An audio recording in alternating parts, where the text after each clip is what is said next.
ขั้นตอนแรกแม่นเข้าไปใน Face Store แล้วพิมพ์คำว่าแอปอินซีมันจะเด้งป๊อปอัพขึ้นมาแอปอินซีแล้วกดคลิกไปแล้วเราจะเห็นแอปแล้วคลิกเข้าไปแล้วก็ทำการดาวน์โหลดแล้วกดคลิกเข้าไปทำการติดตั้ง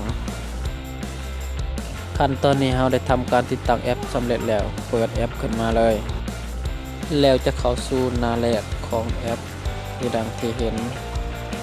เอามาสร้างบัญชีใหม่สำหรับคนที่ยังบ่มีบัญชีแล้วกดลงทะเบียนเบอร์โทรศัพท์ของท่านและเลื่อนลงด้านลุ่มเพื่อยอมรับเงื่อนไขของแอป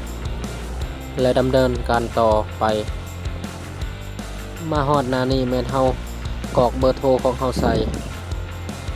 ตามแต่ละเบอร์โทรของไผของเราแล้วกดต่อไปแล้วรอท่ารหัส OTP มันจะส่งมาให้เฮาในเครื่องของเฮาในขณะนี้เฮาได้รหัส OTP แล้วเฮาก็กรอกใส่ไปแล้วเฮากำหนดรหัสผ่านของเฮากำหนดแนวใดก็ได้รหัสผ่านของเฮา